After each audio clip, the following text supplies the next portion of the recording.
Hi, I'm Darren Miles with Darren Miles Photography, based here in beautiful, sunny Naples, Florida.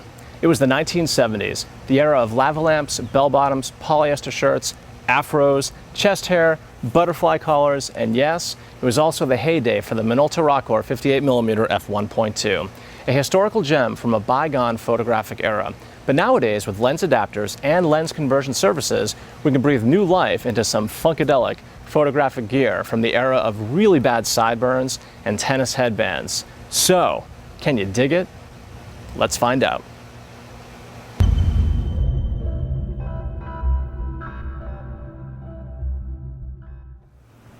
Adapting to old technology. These days, if you can find a lens at a yard sale or thrift shop, chances are pretty good you can find an adapter to work with your modern DSLR camera. No longer will you have to make those Tyson versus Ali or Kobe Bryant versus Larry Bird arguments.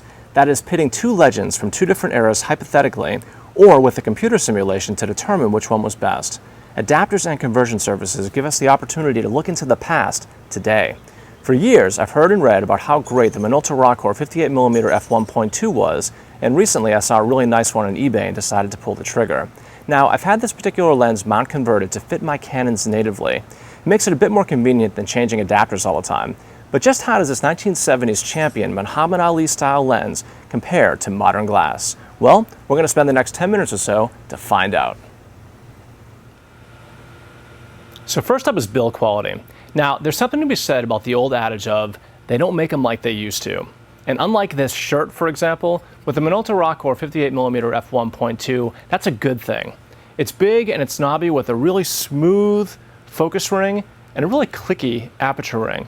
The focus ring in particular is just smooth as silk. Now, look at that front element. That's a lot of glass for a lens with a relatively small profile.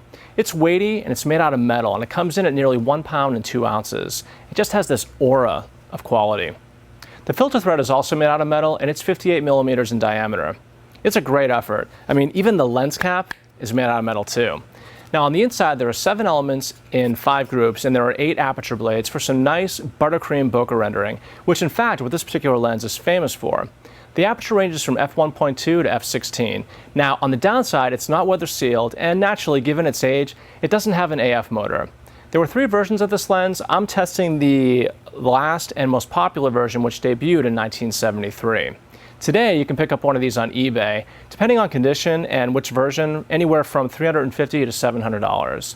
Now, just a quick side note, if you buy an adapter for a micro four thirds camera, just keep in mind that's a 116mm full-frame equivalent field of view, which sort of limits you to portraits, as it's a bit long for everyday use. Now, in a full-frame body, it's a totally different story, as the image circle is wide enough to cover the full frame. This was a 35mm film camera lens after all. But anyway, for build, it's a great effort, and it just reeks of quality. So we're going to give it a 9 out of 10.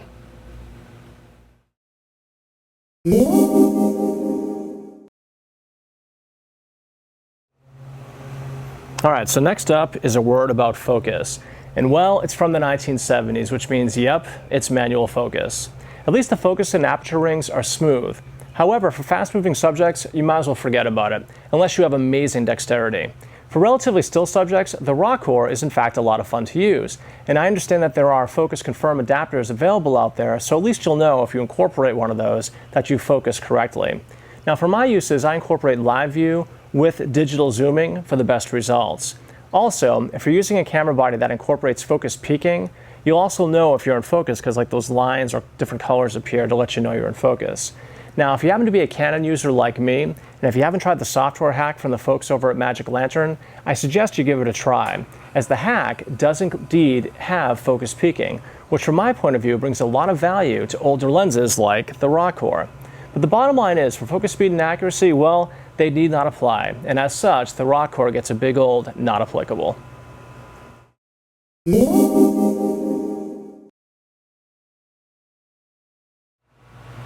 So next up is optical quality and the quality of the results. In a word, they're stellar, with a few very important caveats. For example, it's not so stellar at f1.2. If you can find focus and capture a shot in focus at f1.2, then there's a lot about the photo that's really, truly amazing. Specifically, the bokeh qualities are buttery smooth. Now, that said, at its widest setting of f1.2, there's quite a bit of color fringing in high contrast situations, and no matter how much I adjust focus, my results are more often than not soft at f1.2. This is not because the Rokkor's optics are bad. They're not. It's just that when you combine a manual focus lens with fast-moving subjects and a really razor-thin depth of field, they mix about as well as laxatives and sleeping pills. You'll often end up with a mess without even realizing it. Now, I do hit focus occasionally on everyday subjects, and the lens is much better at obtaining sharp focus when the subject is relatively close to the camera. However, at f1.2, the depth of field is again so razor thin, and well, people move. You, the photographer, moves, the subject moves. The bottom line is, you're gonna end up missing a lot of shots, and it can get really frustrating. Now, on the upside, from f2.0 onward, it's a different story. And by the time you stop down to f2.8, it's tack sharp with simply stellar, buttery smooth bokeh rendering. Though, if you want a lens like this, you get it for its f1.2 aperture. And my copy, which is an important point, since this was from the 1970s, there will be some copy-to-copy variation in optical quality. But again, my copy leaves a lot to be desired at f1.2. Now, one last point. I love the Rokkor as a video lens, as it's just my opinion, but subject sharpness to me is a little bit less noticeable in motion pictures than it is in stills. And the video quality of the Rokkor, in my opinion, is fantastic. Now, that said, as with all of my reviews, it's probably better if you see some of these results yourself. The next minute or two will be a brief series of video clips and stills showcasing the optical quality of the Minolta Rokkor 58mm f1.2, and they are totally groovy.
So last up, and arguably most important, is value. Do you really want to spend $500 or more on something from the 1970s? Well, I think that depends on what you want to use it for. For portraits, it's top shelf, especially when mounted to a micro four thirds camera body, as your subjects shouldn't be moving around that much, and with live view, obtaining focus will be relatively easy. But try shooting the lens stop down just a little bit from wide open. You'll be much more likely to get the shot in focus with noticeably less color fringing and noticeably better image sharpness. On a full frame camera, it's pretty close to normal, making it a really nice general purpose lens. For other applications like chasing the kids around or for moving subjects, it might be hard to justify dropping the kind of coin that it would take to get a hold of a really nice one of these. To me, the major upside of the Rokkor is with video. Video on the Rokkor or with the Rokkor, to me, well, it rocks. I mean, it's great. The focus is smooth and quiet, the aperture ring clicks, but it's faint, and if your mic is off camera, it's not going to be that intrusive. Now, I sent my particular lens to a guy who adapted it to fit my Canon camera. If you're thinking about going that route, let me recommend Jim Buchanan. You can get to his website at www.jimbuchananspace.com, who, for a very reasonable price, converted my Rokkor to a Canon mount, and he also did it reasonably quickly too. So for value, I'm going to give the Rokkor an 8.5 out of 10, especially if you plan on using it for video.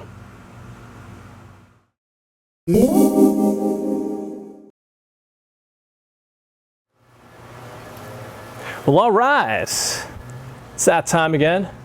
Time to wrap up this review and draw some conclusions about the Minolta Rokkor 58mm f1.2.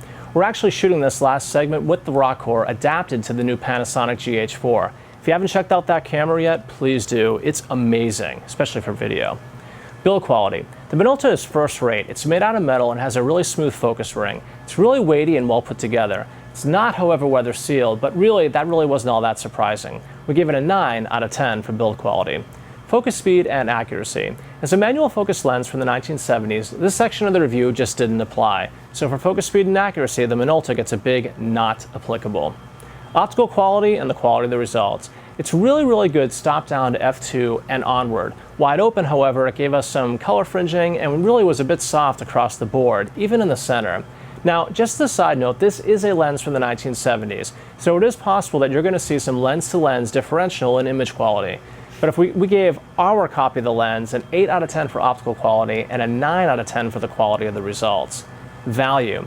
You can only get them used, and if you're going to use it for video, then I think it's just awesome. Most people rave about the bokeh quality that this lens produces, and it is pretty amazing. You can see that behind me. Now, depending on the condition, you can pick one up anywhere from $350 to $700 US, which I think is a pretty good value, especially for something with an f1.2 aperture, even if the overall image quality is soft at that setting.